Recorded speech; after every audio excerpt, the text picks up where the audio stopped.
So guys, आज का video बहुत ही इंपॉर्टेंट होने वाला है। हालांकि कोई अनबॉक्सिंग तो हम करने वाले नहीं है, बट मोबाइल रिलेटेड एक बहुत ही इंपॉर्टेंट टॉपिक पे बात करने वाले हैं। इनके पास भी Samsung, Vivo, Oppo, Realme, one plus, iPhone, even कोई भी फोन हो, वो सभी को रिलेटेड है। और साथ ही साथ गवर्नमेंट ने अभी एक गाइडलाइन जारी की है, जिसपे हम बात करने वाले हैं कि भाई गवर्नमेंट ने कहा है कि 5 साल के बाद आपके पास कोई भी फोन हो, चाहे कितना भी महंगा फोन क्यों ना हो, आपको स्क्रैप करवाना होगा या रिप्लेस करवाना होगा। तो भाई उसके बारे में भी थोड़ा सा बात कर लेते हैं कि वो किस बेसिस पे कहा गया है। तो गाइस, अगर आप भी हमारे चैनल पे नए हैं तो प्लीज़ हमारे चैनल को सब्सक्राइब जरूर कीजिएगा, क्योंकि ऐसी वीडियो हम लाते रहते हैं और आप तक पहुंचाते भी रहते हैं। तो गाइस, चलिए शुरू करते हैं कि किस बेसिस पे गवर्नमेंट ने ये बात कही है कि 5 साल के अंदर आपको फोन आपका रिप्लेस करवाना होगा या चेंज करना होगा। तो भाई हमारे स्मार्टफोन में ऐसा नंबर आता है, बताता है कि हमारा मोबाइल का रेडिएशन कितना है। तो सिंपली अगर आप भी अपने मोबाइल का एसआर चेक करना चाहते हैं तो उसका कोड *#07#, को स्क्रीन पे दिख भी रहा होगा, *#07#। ये मोबाइल पे अप्लाई करेंगे कोड तो आपको एक ऐसा नंबर दिखाया जाएगा। जो हमारे इंडिया का मैक्सिमम लेवल है एसआर, वो 1.4 है, और 1.6 तक हो तो भी चलता है। अगर आपका एसआर 1.6 से ऊपर हो तो आपको आपका मोबाइल बदलने की जरूरत है, चाहे ही आपका मोबाइल 2 साल का क्यों ना हो या 3 साल ही क्यों ना हुआ। अगर 1.6 से ऊपर जाता है तो आपको आपका मोबाइल बदलना ही पड़ेगा। उसका कारण ये है दोस्तों, क्योंकि आपने फेस किया होगा कि अचानक से आपका माथा दुखने लगता है यूज़ करते करते फ़ोन, या कभी कभी वॉमिटिंग जैसा भी होता होगा आपको बैठे बैठे ही, या फिर चिड़चिड़ापन छा जाता होगा। और भी बहुत सारे ऐसे प्रॉब्लम्स है जिसकी जड़ ये ऐसा ही है। और दूसरी बात दोस्तों, अगर आपके घर में बच्चे छोटे हैं और आपके पास पुराना फ़ोन है तो भाई उनको ज़्यादा यूज़ मत करने दें, क्योंकि बड़े लोगों से ज़्यादा छोटे लोगों पे इफेक्ट बहुत करती है। आपके छोटे बच्चे चिड़चिड़े हो जाते हैं या बहुत ही एग्रेसिव हो जाते हैं, बहुत जल्दी उनको गुस्सा आ जाता है, और ये बात बड़े लोगों पे भी लागू होती है। तो क्या करना है, तो सिंपली गवर्नमेंट के गाइडलाइंस के हिसाब से अगर आपका 1.6 से ज़्यादा एसआर बता रहा है, 1.8 या 1.9 या 2 पॉइंट, तो भाई आपको अपना मोबाइल बदलना पड़ेगा, चाहे 3 साल हो रहा हो या 2 साल हो रहा हो या 4 साल हो रहा हो। तो भाई इस गाइडलाइन के हिसाब से आपको मोबाइल बदलने के लिए कहा गया है। और साथ ही साथ अगर आपका मोबाइल 5 साल से ऊपर है, 6 या 7 साल है, बट उसका एसआर 1.6 से कम है या 1.4 से कम है, तो आपको आपका मोबाइल बदलने की जरूरत नहीं है, आप कंटिन्यू उसको कर सकते हैं। तो अब मेन टॉपिक पे बात पे आ जाते हैं कि भाई फ़ोन में प्रॉब्लम्स आ रही है, चाहे सैमसंग हो, ओप्पो, वीवो, कोई भी फ़ोन हो, इवन कोई भी फ़ोन हो, उसमें आपको मेन प्रॉब्लम फेस करने को दिख रहा होगा कि आप जब फ़ोन यूज़ करते हैं तो फ़ोन यूज़ करते करते अचानक ही वो हैंग हो जाता है, या फिर अचानक ही स्विच ऑफ हो जाता है, फिर खुलता नहीं है। या फिर कोई भी एप्लीकेशन आप खोल रहे हैं और जैसे उस पर क्लिक कर रहे हैं तो खुलता है, फिर तुरंत बंद हो जा रहा है। साथ ही साथ आपने आपका मोबाइल ठीक है, आपका चार्जर भी ठीक है, बट आपने चार्जिंग में मोबाइल लगा के रखा है, बट 5-6 घंटे हो चुके हैं, लेकिन अभी 10 ही या 15% ही चार्ज हुआ है। और एक और प्रॉब्लम फेस करने को हो रही है कि भाई आप मोबाइल यूज़ कर रहे हैं, आपने पावर बटन बंद किया, फिर उसको चालू किया तो आपके डिस्प्ले पे लाइनिंग सी आ जा रही होगी, ऐसा ब्लू या रेड कलर की लाइनिंग सी आ जा रही होगी। तो ये भाई क्यों आ रही है अभी? सो गाइस, ये टॉपिक पे बात करने का मेरा मकसद इसीलिए था क्योंकि पिछले 10-15 दिनों से ये प्रॉब्लम बहुत ही आ रहा है। इवन अभी तक आप यकीन नहीं मानेंगे, मेरे पास ये कुछ फ़ोन है और ये सभी के सभी यही प्रॉब्लम से जूझ रहे हैं।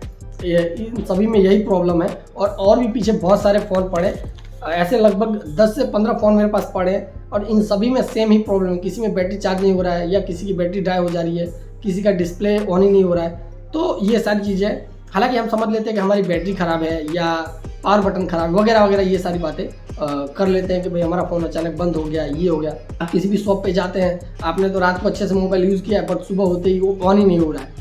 तो भाई यही सब कुछ प्रॉब्लम्स है जिनके बारे में हम बात करने वाले हैं। हालांकि ये कोई बड़ी प्रॉब्लम नहीं है, अभी जितने भी नए मॉडल आ रहे हैं या इवन पुराने मॉडल हो चुके हैं उनमें भी ये तकलीफ देखने को मिल रही है। तो क्यों? तो चलिए सबसे पहले मैं इसका कारण बताता हूँ और उसके बाद इसका सॉल्यूशन भी बताता हूँ, जो आप घर बैठे भी कर सकते हैं। हाँ, हालांकि जिनके पास नए फ़ोन है, नए मॉडल है, उनको तो शॉप पे जाना ही पड़ेगा, लेकिन जिनके पास पुराना मॉडल है वो आप खुद ही कर सकते हैं घर पे, कोई कहीं जाने की जरूरत नहीं। तो सबसे पहले बात करते हैं सैमसंग फ़ोन के लिए कि भाई सैमसंग में ही ये ज़्यादा प्रॉब्लम आ रहा है कि आप मोबाइल यूज़ कर रहे हैं, कभी डिस्प्ले चिपक जा रहा है, तो कभी एप्लीकेशन खुल ही नहीं रहा है, तो कभी फ़ोन ही ऑन नहीं हो रहा है। यही सारी चीज़ें आपके फ़ोन में जब सॉफ्टवेयर अपडेट आता है और आप सॉफ्टवेयर अपडेट मारते हैं और उसके बाद जब सॉफ्टवेयर अपडेट रिबूट होकर फिर से फ़ोन चालू होता है तो आप डायरेक्ट यूज़ करने लगते हैं उसको। तो भाई ऐसा नहीं करना है, उसकी वजह से ये होता है, क्योंकि जब सॉफ्टवेयर अपडेट होता है तो सारी एप्लीकेशन फिक्स हो रही होती हैं, और सॉफ्टवेयर अपडेट के बाद जो भी छोटे मोटे बग्स होते हैं वो कंपनी फिक्स कर रही होती है उसमें। बट होता ये है कि जब भी वो एप्लीकेशन बनाती है तो छोटे बड़े कोई भी एप्लीकेशन के बग्स रह जाते हैं, तो उसकी वजह से ये होता रहता है।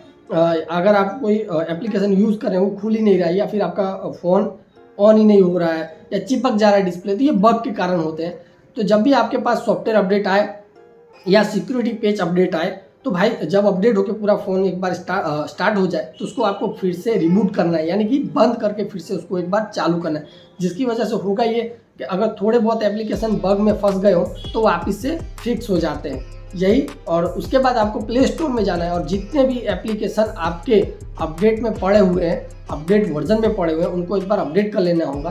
क्योंकि इससे होता होगा कि जो भी आपका नया अपडेट कंपनी ने दिया होगा उसी हिसाब से आपका एप्लीकेशन भी अपडेट हो जाएगा और आपको ये प्रॉब्लम फेस करना नहीं पड़ेगा।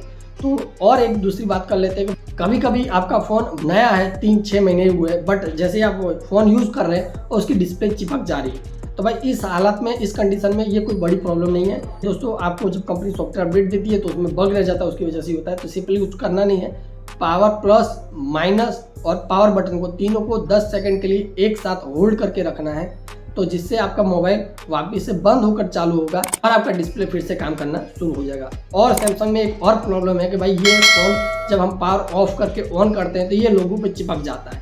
ये सबसे बड़ी प्रॉब्लम है और यही प्रॉब्लम हमारे शॉप पे बहुत आ रही है कि भाई लोगों से चिपक गया है, आगे बढ़ ही नहीं रहा है। उन्होंने फ़ोन ऑन किया, ऑफ किया, बहुत सारा कुछ किया, बट ये नहीं हो रहा है। तो भाई इसका भी एक रास्ता बता देता हूँ। आपको सिंपली अपने फ़ोन को पहले चार्जिंग में लगाना है। चार्जिंग में लगाने के बाद आपको पावर प्लस, माइनस और पावर बटन को तीनों को एक साथ दबा के रखना है 10 सेकंड के लिए, तो ऑटोमेटिकली अपना फ़ोन रिबूट होकर वापस चालू हो जाएगा। और जब चालू हो जाए तो आपको अपना चार्जिंग केबल निकाल लेना है। तो भाई यही कुछ काम करना है सैमसंग में और यही सारी प्रॉब्लम आपको MI, Vivo, Oppo, one plus कोई भी फ़ोन इसमें देखने को मिल जा रहा है। अब दूसरी बात कर लेते हैं, ये भी प्रॉब्लम सभी फ़ोनों में अभी आ रहा है कि भाई हम फ़ोन को चार्जिंग में लगा के रख रहे हैं, पूरे 5-5, 6-6 घंटे लगा के रख रहे हैं। हमारा फ़ोन फास्ट चार्जिंग को भी सपोर्ट करता है, बट ये चार्जिंग ले नहीं रहा है, यानी कि 5-10% ही हो रहा है, इससे आगे बढ़ नहीं रहा है। तो इसका कारण होता है दोस्तों, जब भी आपके हाथ में फ़ोन हो और वो कहीं गिर जाए, गिरने के बाद आप वापस से उसको उठाते हैं तो आपको तो नहीं पता होता, बट इसके अंदर जो बेल्ट आते हैं वो हिल जाते हैं या अपनी जगह से हट जाते हैं। यानी कि अगर चिपक के रखा हो बेल्ट तो थोड़ा सा ऊपर आ जाता है, जिसकी वजह से ये प्रॉब्लम फेस करने को होता है। और कई बार सॉफ्टवेयर के कारण भी ये होता है। तो बस यही वो कारण है जिसकी वजह से आपका फ़ोन चार्ज नहीं होता, ना ही वो बैटरी बैकअप भी आपको दे पाती है। तो गाइस यही कुछ कारण थे जिनकी वजह से आपका फ़ोन लैग करता है या चिपक जाता है। और ये आपका कोई भी फ़ोन हो, MI हो, ओप्पो हो, वीवो हो, कोई भी फ़ोन हो, सभी में यही प्रॉब्लम देखने को मिलेगा अभी के टाइम में। और सैमसंग का तो भाई क्या ही कहना, अभी सैमसंग के जितने भी मॉडल आ रहे हैं उनमें सीधा एक ही बात हो रहा है कि भाई सैमसंग का मदरबोर्ड ही बंद हो जा रहा है। तो भाई वो मदरबोर्ड नहीं बंद होता, एक चार्जिंग का उसमें छोटा सा इश्यू होता है जो आपको मैं प्रैक्टिकल बता सकता हूँ कि किसके कारण वो बंद हो सकता है। तो नेक्स्ट वीडियो में दोस्तों इसके बारे में बात करेंगे कि भाई किन कारणों से सैमसंग का मोबाइल चार्जिंग होना ही बंद हो जाता है, या कंपनी पे हम जब ले जाते हैं सर्विस सेंटर में तो वो कह देते हैं कि भाई आपका मदरबोर्ड ही खराब है, इसे चेंज करना पड़ेगा। हालांकि मोबाइल लाए अभी 6 महीना भी नहीं हुआ होता और उसका मदरबोर्ड बंद हो जा रहा है। आज की वो थी मेन टॉपिक जिसके बारे में हमारे पास कंप्लेन भी बहुत आ रही थी और ये प्रॉब्लम्स भी बहुत फेस करनी पड़ी थी। मैंने सोचा आपके साथ शेयर कर दूँ। इसके अलावा भी दोस्तों अगर आपको आपके मोबाइल से कोई प्रॉब्लम हो या आपको एक प्रॉब्लम फेस कर रहे हो जिसकी आपको इन्फॉर्मेशन चाहिए कैसे उसको ठीक करना है, तो भाई हमें कमेंट जरूर कीजिएगा और मैं जरूर से जरूर आपका रिप्लाई दूंगा। सो गाइज आज के लिए बस इतना ही, मिलते हैं किसी अगली वीडियो में अगले प्रोडक्ट के साथ। तब तक के लिए दोस्तों जय हिंद।